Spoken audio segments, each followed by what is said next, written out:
Sou Toninho Saraçá, não é? Estamos aqui desenvolvendo esse trabalho aqui em Jundiaí, o trabalho de zeladoria, que é justamente essa questão de trabalhar com o zelo e afeição do patrimônio histórico. E essa aqui é uma atividade muito importante, que é a atribuição dos valores da sociedade à ponte. Aqui a gente está fazendo essa coleta de dados, né? E a coleta de depoimentos, justamente para mostrar que muito mais do que o tijolo tem as histórias. Não é? Isso é que vai engrandecer ainda mais o nosso trabalho. Então hoje vai começar esse trabalho, nós vamos ter vários depoimentos, não é?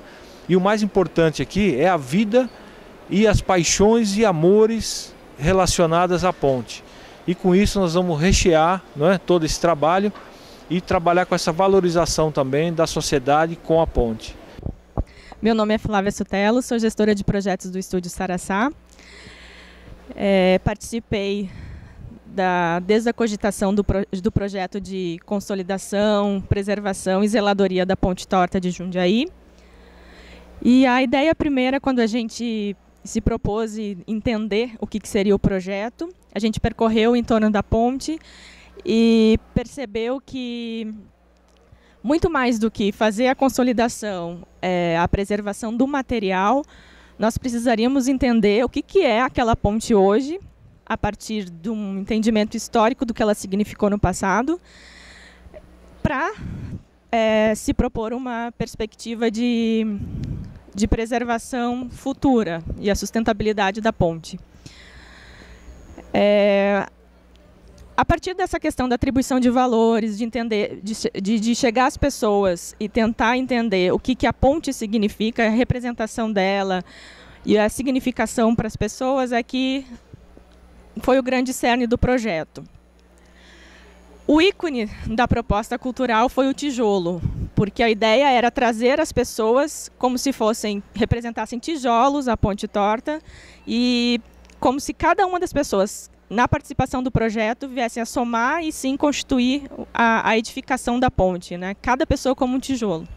As caixas, porque as caixas, né? Bom, hoje a gente compôs um cenário para representar a ponte, exatamente porque a gente vai fazer uma coleta de depoimentos, registros de pessoas que vivenciaram a história da ponte, moradores do entorno, famílias de pessoal, de imigrantes da cidade, pessoal que participou de todo o contexto da ponte. E a gente fez a proposição, então, de um cenário de caixas que representariam os tijolos, né, com a identidade do projeto, com as logomarcas dos participantes do projeto, enfim, no sentido já de sensibilizar as pessoas do quão importante é e o quanto representativo é o depoimento e a história de cada uma delas para esse projeto cultural da Ponte Torta. O senhor pode falar para a gente, por gentileza, o seu nome, idade e atividade que exerce? Meu nome é Roberto Franco Bueno, eu sou arquiteto, atualmente com 80 anos e um pouco mais de 60 de profissão. Acho que é melhor que o senhor quiser ficar com o microfone, pois não. à vontade, né? O senhor poderia falar para a gente como e quando o senhor teve seu primeiro contato com a Ponte Torta? Desde menino, porque a Ponte Torta é uma ponte que de leve tem muita relação com a minha família, né? Porque quando ela foi feita no século XIX, né? No final do século XIX, por um engenheiro que foi registrado na prefeitura, e eu, por capricho, consegui, naquela época que fui diretor de obras, descobrir o registro dele, ele está registrado na diretoria de obras, no livro número 1. E é uma coisa que vocês devem guardar, porque a diretoria de obra tem os livros antigos dos registros dos profissionais daquela época, inclusive os licenciados, construtores, que a maioria era de origem italiana, eram fachadistas, né? E bons construtores, tinham, aliás, o conhecimento que foi aplicado na Ponte Torta, né? Que é esse conhecimento técnico e artístico, né? E, na sua opinião, qual a importância da Ponte Torta para a cidade de Jundiaí? É um monumento à história da nossa cidade, não só a história, vamos dizer assim, eclética, né, da própria história, né, como a história do mundo cerâmico, ao qual Jundiaí pertenceu no início da sua industrialização. Então, o senhor estava contando para a gente um pouco da história de Jundiaí, a questão da imigração. O senhor pode continuar nos explicando, então, um pouquinho dessa trajetória? Paramos na sua pergunta a respeito do uso da Ponte Torta, né? Que foi, inicialmente, não se tem bem notícia por que razão ela foi construída. Isso realmente eu pesquisei muito, perguntei para a parentela toda, ninguém soube me dizer com precisão. Eles sabiam, a maioria deles já faleceu, mas eles sabiam que foi construída com um determinado fim, mas que eles não sabiam precisar qual o fim que foi feita a ponte. Ela foi utilizada, veja bem, pelo sistema de fabricação cerâmica, né? Porque o barro, segundo minha tia Lúcia, que era dona da fazenda em Andijara, que ela foi utilizada, em primeiro lugar, pelos carris da Companhia Jundiaiana, né? De carris urbanos, que eram bondinhos puxados a burro. Essa primeira utilização não é a primeira na ordem, ela é a primeira de que se tem notícia, né? De que a notícia é confirmada. Inclusive existe um desenho feito pelo Geraldo Tomanic que mostra, né, o bondinho puxado pelos burros. Realmente havia espaço para isso, né? A única crítica que eu fiz ao Geraldo naquela época foi que ele colocou os burros lado a lado. E não seria possível com aquela largura da ponte, né? Falei, Geraldo, esse desenho está errado. Por que está errado, Roberto? Falei, está errado porque os burros não passariam, eles teriam que andar em fila, né? Ele falou, é mesmo, né? Mas ninguém vai notar isso. Eu falei, bom, então ninguém vai perceber, isso é você.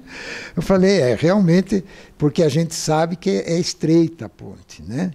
Porque ela foi usada por aquelas vagonetas do sistema Decoville, que é um sistema franco-belga, que era produzido na Bélgica, eram mini locomotivas, né, e vagonetas escamoteáveis, né, de carregar minério, que atravessava pela ponte. Aí eu perguntei para a tia Lúcia, por que atravessavam ali, né? Que tia Lúcia era a filha mais velha do tio Olavo, que era o prefeito de Jundiaí, foi prefeito de Jundiaí. Eu falei, olha, tia Lúcia, por quê? Ela disse, olha, Roberto, que eu saiba, a coisa começou aqui em Itupeva. Como assim começou em Itupeva? Havia a incipiente mineração de tungstênio, não era uma mina assim, porque a mina propriamente dita, a exploração do tungstênio começou em 1939, e não naquela época de antes do século XX, né? No final do século XIX. Eu falei, mas então como é que foram surgir essa ideia, esse negócio do uso da ponte com o sistema Decauville? Ela disse, olha, eu ouvi dizer, e não tenho certeza disso, que a exuberância do minério em Itupeva, de tungstênio, foi percebida por quem entendia do assunto, porque o minério chegou na superfície, houve uma exacerbação do minério, né, e ele chegou à superfície. Então isso chamou a atenção de quem entendia do assunto e foi levado a exame e constatou-se que ali era minério de tungstênio, que é um minério valioso, com que se faz os filamentos de lâmpadas.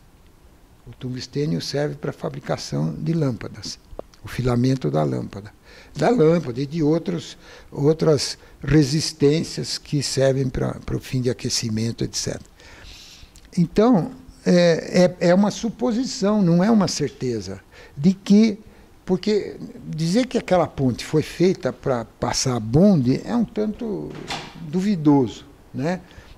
Não se entende muito, não seria assim, naquela época que ela foi construída, a necessidade, né, de locomoção tão intensa, né, a ponto de ter um bonde. Mas posteriormente sim, porque daí houve a evolução do município. E posteriormente, a 1890, por aí, mais ou menos, 88, quando a ponte consta que foi edificada, então 10, 12 anos depois, realmente Jundiaí teve uma evolução muito grande naquele período. Então, é de se supor que realmente houve motivo para o tal bondinha. Mas antes disso é que fica sem uma explicação, né? Então, surgiu essa ideia, eu perguntei para a tia Lúcia, falei, tia, de onde que é? Por acaso tem alguma ligação com a mina de tungstênio? Ela falou, é provável, Roberto, porque aquela exuberância do minério que foi detectada causou, no princípio da exploração da mina, uma execução de galeria praticamente horizontal. É claro, ali é uma montanha e a galeria mais ou menos seguia. Eu andei dentro desse túnel mais ou menos uns 400 metros, mas eu sei que um pedreiro amigo meu disse que andou lá dentro 800 metros. Ele deve ser um cara muito corajoso, porque nos 400 já estava perto de sair correndo e gritando, né? É escuro como o breu, é um lugar tenebroso. Mas a mineração Vachang, que substituiu a mineração Itupeva, que foi constituída pelo dono da fazenda, que era o marido de tia Lúcia, o Xisto Araripe Paraíso, que foi vereador em Jundiaí. O Xisto foi vereador à Câmara Municipal. E ele diz, ele e ela, que eles tinham importado, os caras que exploraram a mina, não a família, tinham importado as duas locomotivas, daquelas mini locomotivas, e as vagonetas. E aquilo estava sem serventia.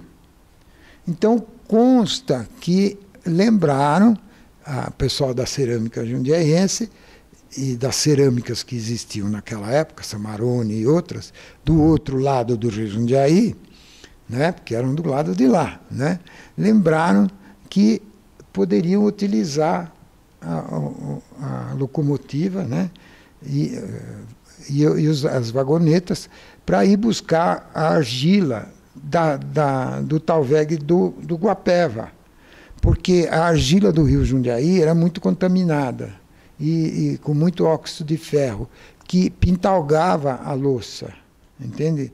E tornava a exportação impossível, praticamente.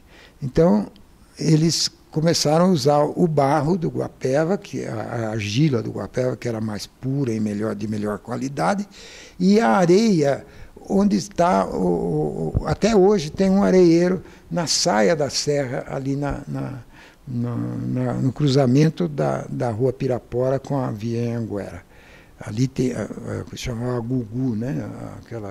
Era uma mineração Gugu, que tinha uma areia de ótima qualidade para o uso em cerâmica. Tanto que a própria Cidamar e depois as indústrias que a sucederam até a Roca continuaram usando essa areia, né? Então, essa é uma suposição. Não se tem certeza do uso do Decoville na coisa. Mas eu procurei pesquisar isso para ver se... Escuta, mas se o trilho passava em cima da ponte, ele ia para algum lugar. Ia para as cerâmicas? Ia. Como é que cruzava a Paulista? Né? Então, eu, muito curioso, fui lá debaixo do viaduto Esperandio e descobri a vala por onde eles passavam, as vagonetas. Até hoje essa vala existe. Entende? Está lá, eu fotografei tudo, e existe a vala por baixo dos trilhos. Só que tinha um defeito, que quando chovia muito, alagava tudo aquilo lá, né? Porque ali era sujeito a alagamento durante muito tempo, até que o rio Jundiaí fosse retificado. E justamente ali que havia alagamento, porque a retificação do rio morria ali no Posani. Eu peguei como diretor de obras, eu peguei a retificação do rio Jundiaí, do Posani até Campo Limpo. E consegui fazer aquilo roubando máquina das outras prefeituras, que não faziam os projetos a tempo, né? Então, porque aprovavam os projetos de retificação em Santos, no Departamento Nacional de Obras e Saneamento. É um órgão federal. Então eu corria lá, ia de jipe lá, porque não tinha outra condução, a prefeitura de Jundiaí não é como hoje, que é cheia de... Tinha 3 jipezinhos e olha lá. E levava correndo em Santos e consegui, com isso, pegar as máquinas de toda a redondeza, que demoraram para fazer os projetos. Nós ficamos com 5 máquinas. Aí eu consegui chegar em Campo Limpo com a retificação do rio e fazer ainda 3 quilômetros antes de Itupeva, a montante de Itupeva. Só conseguimos depois dinamitar para tirar, porque o prefeito de Itupeva, em 82, tomou posse com a água no joelho, né? Porque deu uma enchente e em frente à estação de Itupeva, o rio era cheio de pedras. Então, a enchente, né, no tempo das cheias, a enchente avançava pela estação, subia nos trilhos, o negócio era grave. E o Dorival Raimundo reclamou para mim, pô, Alberto, você podia ter tirado as pedras. Nessa ocasião, eu era diretor regional de obras públicas em Campinas.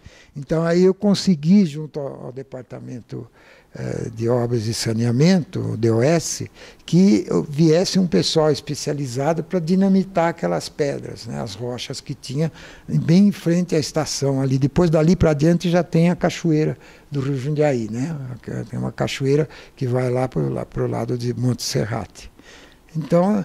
Tem toda essa história ligada, né? Jundiaí tem uma história muito longa, muito, né? São de 1600 a 2000, né? 2000 e daqui a pouco 2100, né? Já estamos passando, já estamos em 2014, né?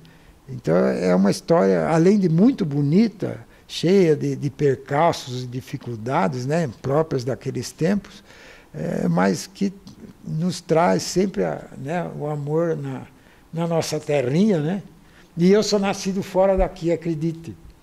Na Revolução de 32, o Getúlio, para castigar meu pai, porque a família de meu pai trabalhou na Revolução de 32, promoveu meu pai, entre aspas, né? Promoveu para Juiz de Fora, para ele ser o classificador oficial da Bolsa de Minas Gerais. Ele era o classificador oficial de café em Santos, né? Então promoveu. Aí meu pai foi dando jeitinho na política daquele tempo e tal, e acabou voltando para Santos, né? Agora você pergunte... Então, só para a gente fechar, essa questão da educação patrimonial, o senhor acha que é um viés importante para a gente estar resgatando e preservando a questão da ponte, a questão da história, dos legados do Jundiaí? Por tudo que eu já contei e tenho na minha memória, nós temos obrigação de manter isso. Por quê? Porque senão não vai ter Roberto Franco Bueno, não vai ter você, não vai ter esse pessoal que nos assiste interessado nisso, né? Quem não tem história não tem futuro, quem não tem o que preservar vai viver de quê? Né? Só de amealhar dinheiro para quê? Né? A exemplo, agora eu fiquei bastante